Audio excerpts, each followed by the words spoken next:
नमस्कार दोस्तों। आज हम बात करने वाले हैं मॉडर्न टाइम के ग्रेट मैथमेटिशियन श्रीनिवास रामानुजन की, जिनका जन्म दिसंबर 22, 1887 में तमिलनाडु के कुंभकोणम गांव में उनका जन्म हुआ था और उनके पिताजी का नाम कुप्पुस्वामी श्रीनिवास अयंगर था, जो कि एक साड़ी के स्टोर में एज अ क्लर्क वर्क करते थे। और उनकी माँ का नाम कोमलता अम्मा था, जो कि एक हाउसवाइफ थी और मंदिर में भजन कीर्तन करती थी। रामानुजन का बचपन दूसरे बच्चों के हिसाब से अलग था, क्योंकि वो 3 साल की उम्र में होने के बावजूद भी वो सही से बोल नहीं पाते थे और इसी बात से उनके माता पिता बहुत ही ज्यादा चिंता में रहते थे। जल्द ही उनका एडमिशन स्कूल में कराया गया और प्राइमरी में उन्होंने पूरे डिस्ट्रिक्ट में टॉप किया था और वो तब 10 साल के थे।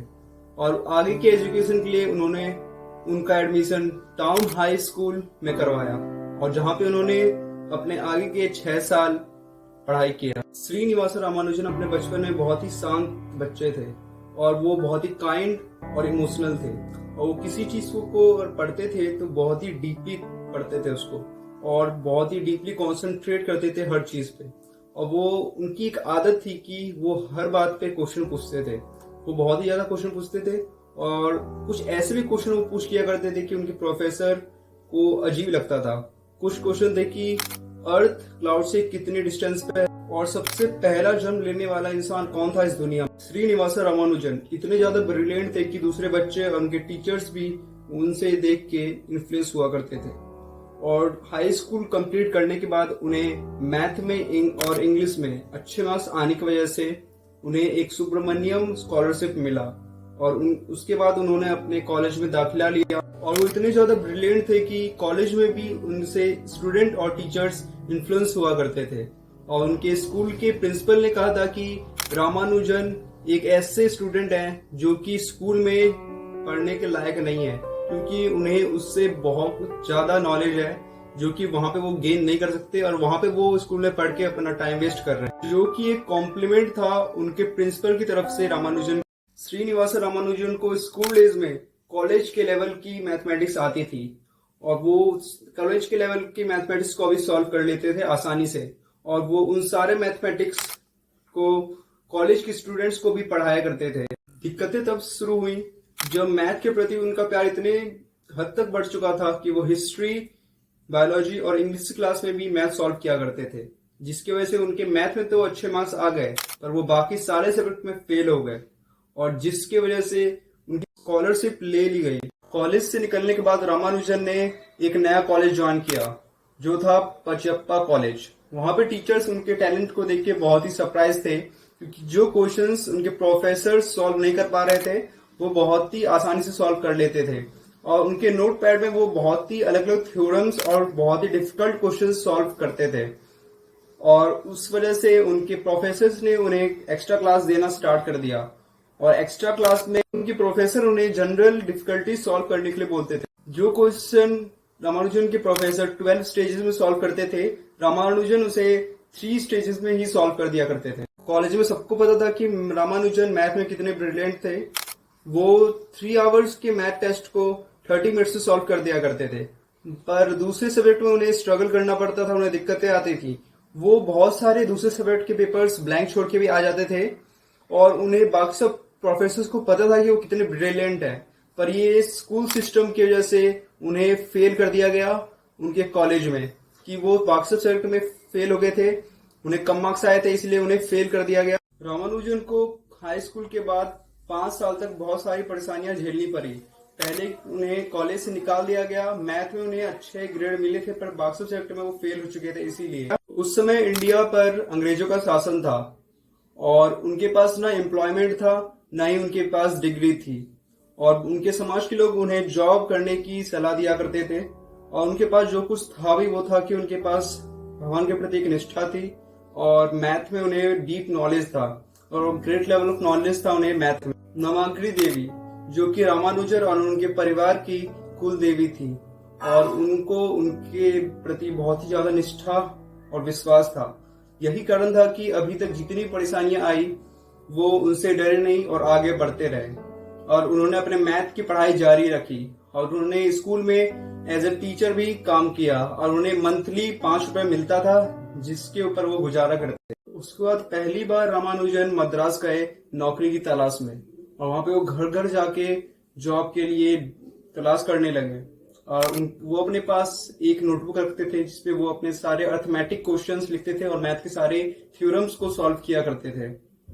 वहां पे कुछ ऐसे भी लोग थे जो उनको बहुत ही नीचा दिखाते थे क्योंकि उनके पास डिग्री नहीं थी, पर उन्हें पता नहीं था कि रामानुजन को कितना डीप नॉलेज है मैथमेटिक्स के बारे में। और पर कुछ लोगों को जिन्हें पता था कि उनको कितना नॉलेज है मैथमेटिक्स के बारे में, उनमें से एक थे श्री वी रामास्वामी अय्यर, जिनको पता था कि रामानुजन को कितना डीप नॉलेज है मैथमेटिक्स। वो रामानुजन को जॉब तो नहीं दिला पाए, लेकिन उन्होंने रामानुजन को एक स्कॉलरशिप दिला दिया जो कि था 25 रुपीज का।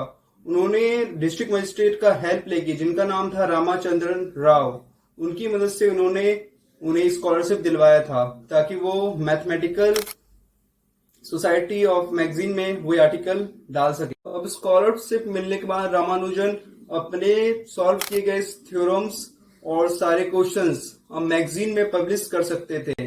1 साल तक उन्होंने अपने आर्टिकल्स और थ्योरम्स को मैथमेटिकल सोसाइटीज मैगजीन में पब्लिश किया और 1 साल तक वो धीरे धीरे सब लोग उन्हें जानने लगे। 1 साल बाद officer in-charge sir Francis Spring और नारायण अय्यर ने उनको एज अ अकाउंटेंट क्लर्क में मद्रास पोर्ट ऑफ ट्रस्ट में जॉब दिया, जो वहां पे उनकी सैलरी 30 रुपीज थी पर मंथ। एक दिन रामानुजन की माँ अपने दोस्तों के साथ बाहर गई थी। वहां पे उन्हें एक 9 साल की बच्ची जानकी मिली और उसका व्यवहार बहुत ही अच्छा लगा उन्हें, इसलिए उन्होंने सोचा कि इसकी शादी अपने बेटे से करवा ले वो, क्योंकि रामानुजन जो थे वो बहुत ही ज्यादा, उन्हें लगता था कि वो बहुत ही ज्यादा पागल है मैथमेटिक्स के पीछे, इसलिए भविष्य में उनका क्या होगा। इसलिए वो चाहती थी कि रामानुजन का शादी जानकी से हो जाए।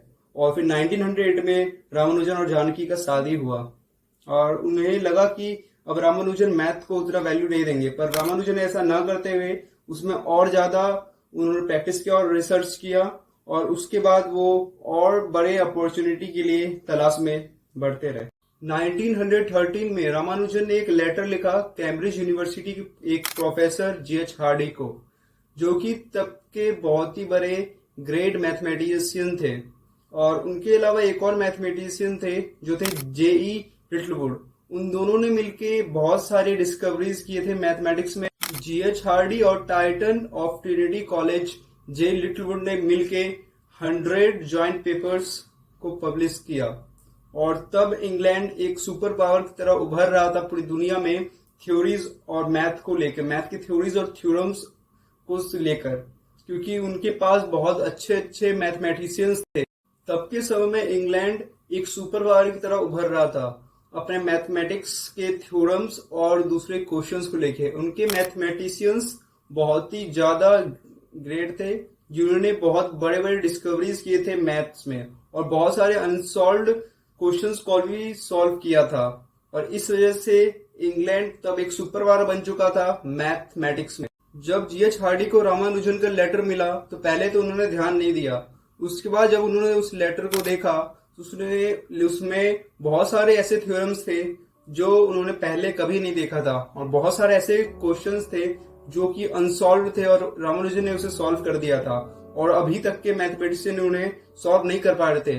यहाँ तक कि जीएच हार्डी और जेई लिटलवुड वो भी इसे सॉल्व करने में बहुत ही डिफिकल्टीज को फेस कर रहे थे। और बहुत सारे क्वेश्चंस ऐसे थे कि जो बहुत ही कम स्टेप्स में सॉल्व कर दिए गए थे। लगभग सारे क्वेश्चन बहुत कम स्टेप्स में सॉल्व किए गए थे और वो क्वेश्चंस जीएच हार्डी और जेई लिटलवुड इतने कम स्टेप्स में भी सॉल्व नहीं कर पा रहे थे। यही बात थी कि जीएच हार्डी ने रामानुजन को इंडिया से इंग्लैंड बुलाया कैम्ब्रिज यूनिवर्सिटी में और फिर वहां से वो दोनों एक अच्छे दोस्त बन गए और उन्होंने साथ में मिलकर काम किया। रामानुजन ने आगे जाकर 3000 से ज्यादा थ्योरम्स को लिखा और approximations of pi and modular equations को भी डिस्कवर किया और उन्होंने कैम्ब्रिज यूनिवर्सिटी में रहकर 5 साल तक नंबर थ्योरी पे रिसर्च किया और उस पे वर्क किया। रामानुजन का सबसे फेमस डिस्कवरी था रामानुजन्स नंबर। उसमें वो एक नंबर को 2 डिफरेंट वेज से निकालते थे और वो दो नंबर लेते थे जिनका वो दोनों नंबर का क्यूब करते थे और फिर प्लस कर देते थे, और फिर वो दूसरा दो और नंबर लेते थे जिनका वो क्यूब करते थे और प्लस कर देते थे, और इन दोनों पेयर के क्यूब को प्लस करके और इसके भी क्यूब को प्लस करके वो सेम नंबर आता था। एग्जाम्पल के तौर पर हम टू पेयर्स लेंगे। पहला पेयर होगा 10 और 9 का, दूसरा पेयर होगा 1 और 12 का। और अगर हम 1 का क्यूब करें और 10 का क्यूब करें तो 1729 आएगा। और अगर हम दूसरी तरफ 1 का क्यूब करें और 12 का क्यूब करें और उन दोनों को प्लस करें तो 1729 आएगा, जो कि सेम नंबर आ रहा है। ये पेयर अलग है पर इनको क्यूब करने के बाद अगर हम ऐड करें तो सेम ही नंबर आएगा। यही चीज रामानुजन ने डिस्कवर किया था रामानुजन नंबर को लिख। और ऐसे कुछ नंबर्स हैं 1729, 4104, 20683, 3912, 40033, और ऐसे बहुत सारे नंबर है जो रामानुजन नंबर्स को डिस्कवर करके निकाला था। तब का समय था वर्ल्ड वॉर का, और तब वेजिटेरियन खाने की बहुत ज्यादा कमी हो गई थी इंग्लैंड में, क्योंकि इंग्लैंड के लगभग सारे लोग नॉन वेजिटेरियन थे और वो वेजिटेरियन खाना बाहर से इंपोर्ट कराते थे। और रामानुजन एक वेजिटेरियन थे, इसलिए उन्हें खाने की कमी होने लगी और बहुत सारी दूसरी दिक्कतों की वजह से उन्हें टर्बोक्लोसिस हो गया, जिसे टीबी कहा जाता है। और फिर उस समय उसका कोई भी क्योर नहीं था, जिसकी वजह से उनका 26 अप्रैल 1920 में जाकर उनकी मौत हो गई 32 साल की उम्र में। और वो साइंटिस्ट थे जिन्होंने इन्फिनिटी का खोज किया था, और उन्हें इन्फिनिटी पे बहुत सारे रिसर्च किए थे और वर्क किया था, और उन्होंने 1 से लेकर इन्फिनिटी तक के सम को भी निकाल दिया था। अगर आपको वो वीडियो चाहिए तो आप मुझे कमेंट करिए, मैं उसके लिए एक अलग से वीडियो बनाऊंगा। अगर आपको ऐसे ही वीडियोस चाहिए तो इस चैनल को सब्सक्राइब कर लीजिए। अगर आपको ये वीडियो पसंद आया तो लाइक और शेयर करिए, और ये चैनल देखने के लिए आपका बहुत बहुत धन्यवाद।